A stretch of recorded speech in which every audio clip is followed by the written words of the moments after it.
बिस्मिल्लाहिर्रहमानिर्रहीम।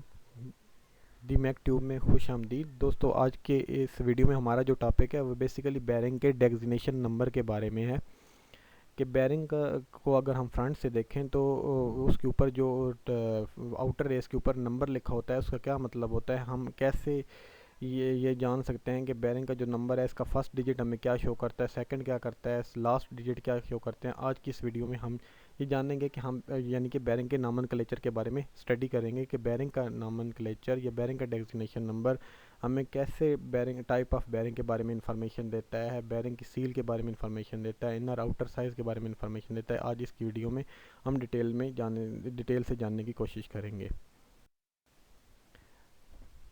अगर आप इसमें हम एक एग्जांपल ले लेते हैं, सपोज़ हमारे पास जो बैरिंग है उसके आउटर रेस के ऊपर S6001 लिखा हुआ है। तो इसमें हमारे पास S क्या रिप्रेजेंट कर रहा है, बाकी डिजिट क्या रिप्रेजेंट कर रहे हैं, Z क्या रिप्रेजेंट कर रहा है। किसी भी बैरिंग के डेजिग्नेशन नंबर के 3 पार्ट में हम इसको डिवाइड करते हैं। फर्स्ट जो पार्ट है यानी जो S है ये बेसिकली बैरिंग का प्रीफिक्स कहलाता है। बाकी जो 4 हमें न्यूमेरिकल वैल्यूज़ 6001 नज़र आ रहा है ये बैरिंग का बेसिकली बेसिक नंबर या डेजिग्नेशन नंबर है, जो कि हमें बैरिंग के साइज़ के बारे में, बैरिंग के टाइप के बारे में हमें इंफॉर्मेशन देता है। और लास्ट 2 जो अल्फ़ाबेट्स Z की सूरत में हमें नज़र आ रहे हैं ये बेसिकली बैरिंग का सुफिक्स है, जो कि हमें बैरिंग की सील्स के बारे में, बैरिंग के कंपोनेंट के बारे में हमें जो बैरिंग केज के बारे में हमें इंफॉर्मेशन देता है कि ये किस मटेरियल की बनी हुई हैं, ये इसका रोलिंग एलिमेंट के साथ कांटेक्ट है या नहीं है। तो हम इसमें आप पहले प्रीफिक्स को जान लेते हैं कि प्रीफिक्स क्या होता है। प्रीफिक्स किसी जो है बेसिकली ये फिक्स नहीं है या आईएसओ स्टैंडर्ड के मुताबिक फ़िक्स नहीं है, ये कंपनी टू कंपनी वेरी करता रहता है। जैसे जैसे बैरिंग का ब्रांड आप चेंज करेंगे ये प्रीफिक्स चेंज होते रहेंगे। ये बेसिकली हमें बैरिंग के कंपोनेंट के बारे में इंफॉर्मेशन देता है, लेकिन कंपनी टू कंपनी वेरी करता है। तो इसका ज़्यादा कंसर्न हमारी आज इसकी वीडियो के साथ नहीं है। ये जस्ट ब्रांड टू ब्रांड जो होगा ये चेंज होता रहेगा। ये एस हो सकता है, ए हो सकता है, बी हो सकता है, या जो भी होगा ये हमें बेसिकली ब्रांड नेम के लिहाज से ये चेंज होगा। ये जस्ट हमें बैरिंग के कंपोनेंट के बारे में इंफॉर्मेशन देता है। जो बाकी डिजिट हैं ये हमें बैरिंग की जो डेजिग्नेशन नंबर हैं ये बैरिंग के हमें जो फर्स्ट डिजिट होगा वो हमें बैरिंग की टाइप के बारे में बताएगा। बाकी जो सेकंड डिजिट होगा ये बैरिंग की सीरीज़ कोड है। लास्ट 2 डिजिट हमें बैरिंग के बोर साइज़ के बारे में बताएंगे। तो चलें हम देखते हैं कि बैरिंग का फर्स्ट डिजिट अब इस एग्जांपल 6001 में तुम्हारे पास 6 था, तो ये किसको शो कर रहा है। 6 जो है वो single row deep groove ball bearing को शो कर रहा है। यानी कि अगर आप 1 से लेकर 9 तक ये डिजिट हो सकते हैं, तो ये जो डिजिट होंगे ये डिफरेंट टाइप्स ऑफ बैरिंग को शो करेंगे। अगर सपोज कर लेते हैं 6 की जगह हमारे पास 1 होगा तो ये शो करेगा कि ये जो बैरिंग है ये सेल्फ अलाइनिंग बॉल बैरिंग है। अगर 2 होगा तो ये सफेरिकल रोलर बैरिंग को शो करेगा। यानी कि अगर 2 होगा ये डबल सफेरिकल रोलर बैरिंग को शो करेगा। अगर 3 होगा तो वो टेपर रोलर बैरिंग को शो करेगा। यहाँ से मेरे से बाई मिस्टेक गलत लिखा गया है, तो जो 3 है वो टेपर रोलर बैरिंग को शो करेगा। अगर फर्स्ट डिजिट हमारे पास 4 होगा तो वो डबल रो बॉल बैरिंग को शो करेगा। अगर बैरिंग का फर्स्ट डिजिट 5 होगा तो थ्रस्ट बॉल बैरिंग को शो करेगा। इस तरह अगर 6 होगा तो single row deep groove ball bearing को शो करेगा। 7 होगा तो single row angular contact bearing को शो करेगा। ये जो टेबल है इसमें बैरिंग के फर्स्ट डिजिट के बारे में ये डिजिट हो सकते हैं। ये टेबल आपने याद कर लेना है। अगर आपको याद हो जाता है तो बैरिंग का जैसे ही आप नंबर देखेंगे फर्स्ट डिजिट देखेंगे तो वहाँ से आपको शो हो जाएगा कि ये जो बैरिंग है ये इस टाइप का बैरिंग है। तो अगर आप ये टेबल याद कर लेते हैं तो आपको कोई मुश्किल नहीं होगी कि ये बैरिंग का कौन सी टाइप का बैरिंग है। जस्ट आप नंबर फर्स्ट डिजिट देख के आप बता देंगे ये इस टाइप का बैरिंग है।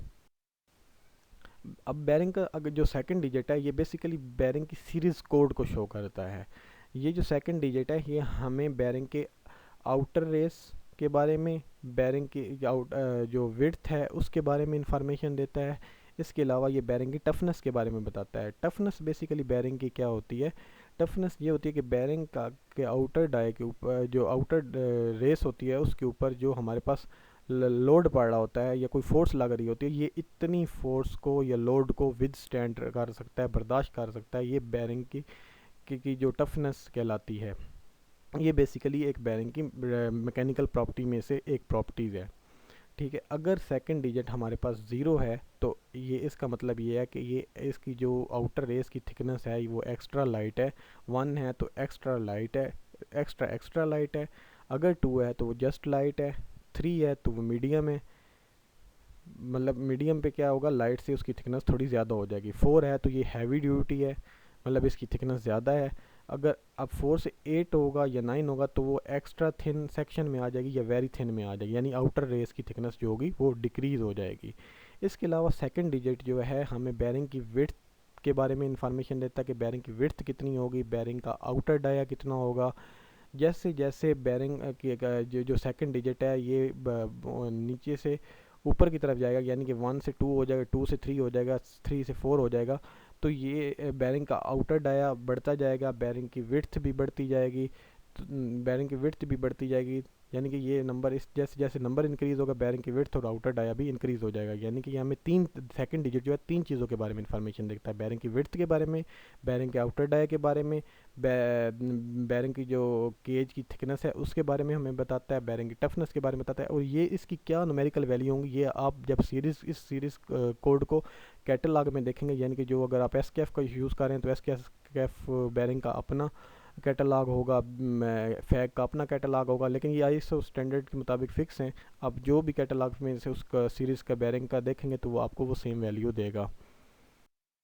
अब बैरिंग के लास्ट जो 2 डिजिट होते हैं वो बेसिकली बैरिंग के बोर साइज़ के बारे में बताते हैं। तो इसमें दो चीज़ें आपने याद रखनी है कि अगर बैरिंग का जो बोर है वो 10 mm से लेस होगा तो उसके लिए हमें क्या करना होगा, और बैरिंग का अगर आउटर डाया 10 mm से बढ़ के 500 तक होगा तो उसके लिए क्या सिनेरियो होगा। अगर हमारे पास फ़र्ज़ कर लेते हैं बैरिंग के डेजिग्नेशन या बेसिक नंबर के लास्ट 2 डिजिट जो हैं वो 00 हैं, तो बैरिंग ये आईएसओ स्टैंडर्ड के मुताबिक फ़िक्स हैं, ये आपको वैल्यू याद रखनी पड़ेंगी। 00 के अगर होगा तो आपने समझ लेना कि इस बैरिंग का जो इनर बोर है वो 10 होगा, अगर 01 है तो आपने समझ लेना है कि 12 होगा, अगर 02 है तो आउटर बैरिंग का इनर बोर जो है वो 15 मिलीमीटर होगा, अगर 03 होगा तो 17 होगा। लेकिन अगर लास्ट 2 डिजिट 03 के बाद 04 से लेकर 05 05 07 06 08 09 अगर इस तरह आगे बढ़ते जाते हैं तो आपने क्या करना है, 04 के बाद जो भी डिजिट आएगा उसको लास्ट 2 डिजिट को 5 से मल्टीप्लाई करना है, तो जो जवाब आएगा वो बैरिंग का इनर बोर कहलाएगा। अगर आप इसी वीडियो में इस वीडियो के इसी टेबल में आप गौर करें तो अगर हमारे पास ये 04 आ रहा है तो इसने हमने इसको 5 से मल्टीप्लाई करना है तो ये 20 आ जाएगा। इस तरह अगर लास्ट 2 डिजिट 05 है तो उसे 5 से मल्टीप्लाई करेंगे 25 आ जाएगा। जस्ट आपने 00 01 02 और 03 के लिए ये वैल्यू याद रखनी होंगी कि 00 होगा तो 10 होगा, 01 होगा तो 12 होगा, 02 होगा तो 15 होगा, 03 होगा तो 17 होगा, 04 5 6 से लेकर 98 99 तक भी आ जाता है तो उसको आपने लास्ट 2 डिजिट को 5 से मल्टीप्लाई करना है तो बैरिंग का जो बोर साइज़ है वो आपके पास आ जाएगा।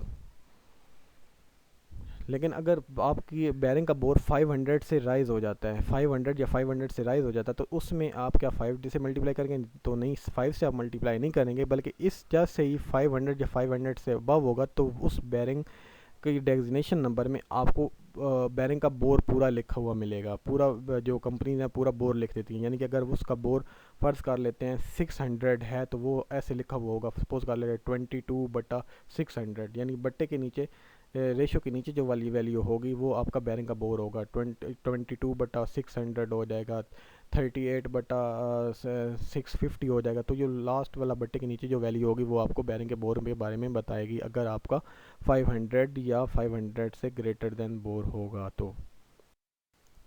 और बैरिंग के डेजिग्नेशन नंबर जो बेसिक नंबर है उसके बाद अगर कोई अल्फ़ाबेट्स नज़र आते हैं तो वो बैरिंग के सुफिक्स कहलाते हैं। ये जो बैरिंग के सुफिक्स हैं ये बेसिकली जो है हमको बैरिंग की सील के बारे में, बैरिंग की केज के बारे में, बैरिंग के सील के मटेरियल के बारे में और केज के मटेरियल के बारे में, इस सील का या केज का बैरिंग के साथ कॉन्टैक्ट है या नहीं है उसके बारे में बैरिंग का सुफिक्स जो है वो जो है हमें इंफॉर्मेशन देता है।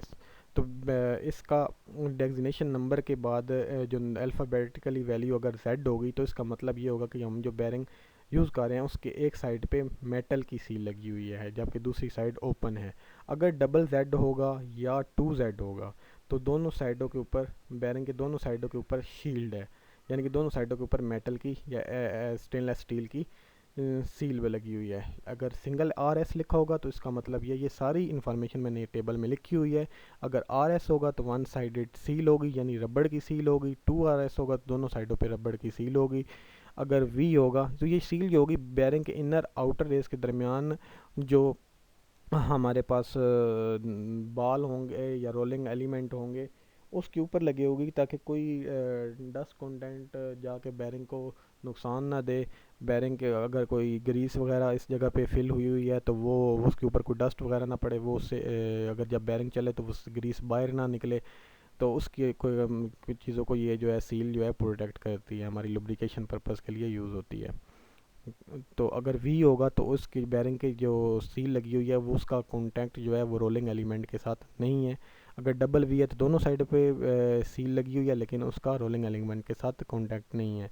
अगर एन आर या डबल एन आर लिखा हुआ है तो इसका मतलब ये है कि बैरिंग जब शाफ्ट के ऊपर फिक्स होगा तो उसकी जो ग्रूव बनी हुई है उसमें एक स्नैप रिंग आएगा। इसको हम लॉक रिंग भी बोलते हैं कि बैरिंग को ये अपनी जगह पे फिक्स करने की हेल्प करता है। अगर एम लिखा हुआ है तो ब्रास केज है। इसके अलावा अगर के लिखा हुआ है तो आपका जो बैरिंग का बोर है वो टेपर बोल है। यानी ये सुफिक्स है वो आपको बैरिंग की सील के बारे में इंफॉर्मेशन देता है, आपको बैरिंग की केज के बारे में इंफॉर्मेशन देता है, इनकी मटेरियल के बारे में आपको इंफॉर्मेशन देता है, बैरिंग के बोर के बारे में इंफॉर्मेशन देता है। तो ये बैरिंग के सुफिक्स का काम होता है। हमने अब तक जितना इस वीडियो में पढ़ा है हम इसको एक विंडो पे मैंने ड्रा किया है, ताकि हम एक एग्जांपल के ज़रिए ये सारी इन्फॉर्मेशन इस एग्जांपल पे ड्रा करके हम इसको अच्छी तरह समझ सकें। तो दोस्तों, अगर आपको ये वीडियो थोड़ी सी भी इंफॉर्मेटिव लग रही है तो प्लीज़ इस चैनल को सब्सक्राइब कर लें, ताकि आने वाली न्यू वीडियो की इन्फॉर्मेशन आपको मिलती रहे। तो हम सपोज़ कर लेते हैं कि हमारे पास जो बैरिंग नंबर है, डेजिग्नेशन नंबर है, ये बैरिंग का नॉमेनक्लेचर जो है, ये नंबर जो है वो 6305 RSC3 है। तो इसमें हम देखते हैं कि बैरिंग का फर्स्ट डिजिट किस को शो कर रहा है। बैरिंग का जो फर्स्ट डिजिट 6 जो है ये बेसिकली बैरिंग की टाइप को शो कर रहा है। टाइप को शो कर रहा है ये इस बैरिंग के ये इस विंडो के लेफ्ट कॉर्नर पे एक टेबल बना हुआ है जिसमें बैरिंग की टाइप्स के बारे में लिखा हुआ है, यानी कि 1 2 3 4 से लेकर 7 8 तक लिखा हुआ है कि इनमें से कोई भी डिजिट होगा तो इस टाइप का बैरिंग होगा। क्योंकि हमारी इस एग्जांपल में 6 है तो हम इस टेबल में देखते हैं कि ये 6 किस को शो कर रहा है। तो ये single row deep groove ball bearing को शो कर रहा है। तो single deep row deep groove ball bearing सबसे ज़्यादा बैरिंग हमारे ये डेली लाइफ में ये बैरिंग यूज़ होता है। इस ये जो है ये स्मॉल रेडियल और एक्सियल लोड दोनों को उठा सकता है, और तकरीबन 1000 से लेकर 1400 आरपीएम तक का जो बैरिंग ये में की स्पीड में हमारे पास ये बैरिंग यूज़ होता है। इसके बाद हमारा जो सेकंड डिजिट है वो 3 है। ये बेसिकली बैरिंग की सीरीज़ कोड के बारे में हमें इंफॉर्मेशन देता है कि बैरिंग की आउटर रेस का डाया कितना होगा, बैरिंग की विड्थ कितनी होगी, बैरिंग की जो आउटर रेस है उसकी थिकनेस क्या होगी, बैरिंग की टफनेस क्या होगी। ये जो है हमें इसके बारे में बताता है। अगर जैसे जैसे बैरिंग का ये सेकंड डिजिट का नंबर राइज करता जाएगा 0 1 2 3, इसी तरह बैरिंग का जो आउटर डाया है वो बढ़ता जाएगा, बैरिंग की विड्थ बढ़ती जाएगी। जैसे जैसे ये नंबर बढ़ेगा बैरिंग की टफनेस बढ़ती जाएगी। लेकिन जो बैरिंग की थिकनेस होगी ये जो होगी वो कुछ नंबर पे हमारी बढ़ेगी, कुछ पे थिन हो जाएगी। यानी कि अगर 0 1 होगा तो हमारी लाइट होगी, एक्स्ट्रा लाइट होगी। 2 होगी तो जस्ट लाइट सीरीज़ में आएगा। अगर 3 होगी तो ये मीडियम सीरीज़ में आएगा। अगर 4 होगी तो हैवी सीरीज़ में आएगा। अगर 7 8 होगी थिन या वेरी थिन सीरीज़ में आएगा। तो ये हमें 4 5 चीज़ों के बारे में हमारे पास ये सेकंड डिजिट इन्फॉर्मेशन देता है। बैरिंग के लास्ट 2 डिजिट जो हैं वो बैरिंग के बोर के बारे में बताते हैं कि इसमें ये बैरिंग किस साइज़ की शाफ्ट के ऊपर फिट होगा। अगर ये 0 5 है तो इसको को हम लास्ट 2 डिजिट को 5 से मल्टीप्लाई कर देते हैं तो हमारे पास जो जवाब आएगा वो 25 आएगा। यानी कि बैरिंग का बोर का जो साइज़ है वो 25 है। ये जो जिस शाफ्ट की फिक्स होगा उसके ऊपर उसका साइज़ जो होगा 25 मिलीमीटर होगा। अगर ये लास्ट 2 डिजिट बैरिंग के 00 01 02 03 हैं तो ये आईएसओ स्टैंडर्ड के मुताबिक इनकी जो डायमेंशन हैं वो फिक्स हैं, इसको हम 5 से मल्टीप्लाई नहीं कर सकते। 00 होगा तो इसका हमने ऑटोमेटिकली समझ लेना है कि ये इसका जो बोर साइज़ है वो 10 है। अगर 01 होगा तो 12 होगा, अगर 02 होगा तो 15 मिलीमीटर होगा, अगर 03 होगा तो 17 मिलीमीटर होगा। ये बैरिंग की सारी जो वैल्यू होंगी वो मिलीमीटर में हम लोग यहाँ पे यूज़ करेंगे। इसके अलावा 5 या 4 या 5 या इससे ग्रेटर दैन 99 तक जाएगा तो हम सारे नंबर्स को 5 से लास्ट 2 डिजिट को 5 से मल्टीप्लाई करते जाएंगे तो वो हमारे पास बैरिंग का बोर साइज़ निकल आएगा। लेकिन अगर 99 से अबव हो जाएगा यानी कि आपका बैरिंग का बोर 500 या 500 से ग्रेटर देन होगा तो उसको हम 5 से मल्टीप्लाई नहीं करेंगे, बल्कि वो बैरिंग के डेजिग्नेशन नंबर में उस बैरिंग का पूरा बोर लिखा हुआ होगा। कि अगर वो इस फॉर्म में लिखा होगा कि 630 63 या 63/600 लिखा होगा, 63/620 लिखा होगा, यानी कि बैरिंग का जो बोर होगा वो बट्टे के नीचे वाली वैल्यू को शो करेगा। यानी 63/620 है तो बैरिंग का बोर जो है वो 620 है। अगर 63/200 है, 500 है, 700 है, तो बट्टे के नीचे वाली जो वैल्यू होगी वो बेसिकली बैरिंग के बोर को शो करेगी। इसके बाद आगे आर एस लिखा हुआ है तो ये बैरिंग के का सुफिक्स कोड है, जो कि हमें बैरिंग की सील के बारे में, बैरिंग की सील के मटेरियल के बारे में, बैरिंग के की केज के बारे में, कौन सा मटेरियल है वो उसके बारे में यूज़ होता है, वो ये हमें सफेक्स कोड इसके बारे में इंफॉर्मेशन देता है। यानी कि अगर जेड होगा तो हमारे पास मेटल की सील होगी, एक साइड पे होगी। डबल जेड होगा तो दोनों साइडों पे मेटल की सील होगी। आर एस होगा तो एक साइड पे रबड़ की सील होगी। 2RS होगा तो दोनों साइडों पे रबड़ की सील होगी। डबल एन आर होगा तो स्नैप रिंग यानी लॉक रिंग यूज़ होगा, जो ग्रूव के ऊपर फिक्स हो जाएगा और बैरिंग को अपनी जगह पे फिक्स रखेगा। ये सारी वैल्यू इस मैंने टेबल में लिखी हुई हैं, आप इसमें से देख सकते हैं। इस तरह जो अगला कोड है, यानी कि C1 C2 C3 CN या C4 या C5 लिखा हुआ है तो ये बैरिंग की क्लियरेंस का कोड को शो करता है कि बैरिंग के इनर आउटर रेस के दरमियान और रोलर एलिमेंट के दरमियान कितनी क्लियरेंस है, तो उसको शो करता है। अगर C1 है तो ये स्मॉलर देन C2 है, यानी कि C1 होगा तो इसका मतलब ये है कि C2 से इसकी क्लियरेंस कम है। अगर C2 है तो इसकी क्लियरेंस CN से कम है, नॉर्मल क्लियरेंस से कम है। इसी तरह C3 है तो नॉर्मल क्लियरेंस से इसकी ग्रेटर है। C4 है तो इसकी C3 से ज़्यादा है। C5 है तो इसकी C4 से ज़्यादा क्लियरेंस है। ये सारी वैल्यू आपको जिस कंपनी का आप बैरिंग यूज़ कर रहे होंगे उसके कैटलॉग में मिल जाएंगी कि इस सीरीज़ के बैरिंग में अगर C1 है तो इसमें कितनी क्लियरेंस हमने रखनी है, तो ये बैरिंग कितनी क्लियरेंस है जो हमें वो अलाउ करेगी कि मिनिमम इतनी क्लियरेंस हो सकती है और मैक्सिमम इतनी हो सकती है। अगर मैक्सिमम इतनी क्लियरेंस हो जाती है, इससे बढ़ रही है, तो आपको बैरिंग चेंज करना पड़ेगा। तो उम्मीद है दोस्तों आपको आज की वीडियो में सही तरह समझ में आ गई होगी। अगर कोई सवाल है तो आप कमेंट सेक्शन में आप कमेंट करके पूछ सकते हैं। Thank you very much for watching the video.